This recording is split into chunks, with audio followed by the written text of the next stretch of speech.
Iran భారీగా భయపడిపోయింది.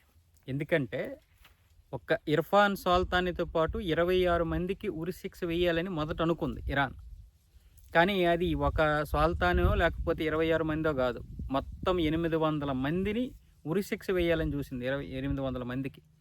మొత్తం దాదాపు 25,000 నుంచి 30,000 మందిని బంధించారు. అంటే జైల్లో పెట్టామంటున్నారు గానీ అది బందీ. అలా బంధించిన తర్వాత సాల్తానికి ఉరిశిక్ష వేసి మొత్తం అందరినీ కంట్రోల్ చేద్దాం అనుకున్నారు.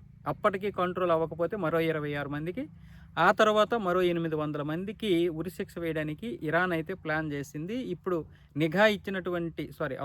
అప్పుడు నిఘా ఇచ్చినటువంటి పరిస్థితుల నేపథ్యంలో ట్రంప్ బెదిరించినటువంటి బెదిరింపులకి ఇరాన్ భయపడి, ఒకవేళ 800 మందిని గనక ఉరిశిక్ష వేస్తే ఇక ప్రపంచం మొత్తం మీద కూడా ఇక ఎవరు చెప్పినా ఏం చెప్పినా సరే ట్రంప్ ఆగడు. అమెరికా ఖచ్చితంగా దాడులు చేస్తుంది. అది సరిపోద్ది. అలాగే మిగతా దేశాలు కూడా 800 మందిని ఉరిశిక్ష తీస్తే మిగతా దేశాలు కూడా పెద్దగా ట్రంప్ను ఆపడానికి ప్రయత్నాలు చేయవు. ఒకవేళ ఇరాన్ దగ్గర అప్పుడు ఏ అణ్వాయుధం ఉందని భయపడినా, లేదా అణ్వాయుధం ఉందని అనుమానించినా ఇరాన్ కావచ్చు, అమెరికా కావచ్చు, ఇజ్రాయెల్ కావచ్చు, దాడి చేయాలని నిర్ణయించుకుంటాయి.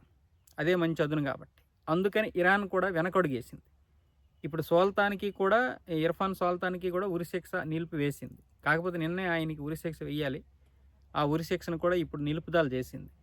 ఇంకా చెప్పాలంటే అవసరమైతే 800 మందికి ఉరిశిక్ష వేసిన తర్వాత ఒకవేళ అమెరికా గనక దాడులు చేస్తే అటు రష్యా కానీ ఇటు దుబాయ్ కానీ వెళ్ళిపోవడానికి ఖమేనీ కూడా అన్ని ఏర్పాట్లు చేసుకున్నాడని అంతర్జాతీయ మీడియా అయితే చెబుతోంది. కానీ 800 మంది ఏదైతే ఉందో అది ఇరాన్ కూడా నిర్ణయించుకుంది 800 మందికి ఉరిశిక్ష వేయడానికి.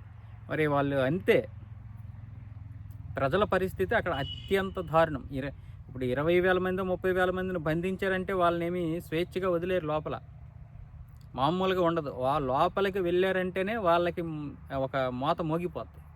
అంటే అంత విధంగా శిక్షిస్తారన్నమాట, అంత దారుణంగా శిక్షిస్తారు. అంటే మళ్ళీ బయటికి వచ్చి ఆందోళన నువ్వు చేస్తావారా అంటే ఇంకా నేను చేస్తానా అన్నట్లుగా ఉంటుంది వాడి పరిస్థితి. వాడిని చూసి కనీసం ఒక 100 మంది అయినా భయపడాలి. ఆ విధంగా వాళ్ళు భయపెడతారన్నమాట. అందుకే సాల్తానీకి ఉరిశిక్ష అని చెప్పి తల్లిదండ్రులకు కూడా చెప్పకుండా కేవలం మీ అబ్బాయికి ఉరిశిక్ష వేసామని చెప్పి ఇన్ఫర్మేషన్ ఇచ్చారు అంతే. ఉరిశిక్షకు ముందు ఒక 10 నిమిషాలు మాట్లాడిస్తామని నిన్న చెప్పారు. అయితే ఇప్పుడు ఆ ఉరిశిక్ష అనేది పోస్ట్ పోన్ అయింది. ఇప్పుడు దాన్ని రద్దు చేయలేదు కానీ వాయిదా వేశారు. అదే ఇప్పుడు అమెరికా చేసినటువంటి హెచ్చరికల నేపథ్యంలోనే ఈ భయపడడం జరిగింది. ఇప్పుడు గగనతలాన్ని కూడా ఎత్తేసారు మొత్తం. ఇప్పుడు అది కూడా ఓపెన్ చేశారు. ఉద్రిక్తతలు తగ్గాయి. అమెరికా కూడా ఇప్పుడు సైనిక చర్యకైతే ఉపసంహరించుకుంది.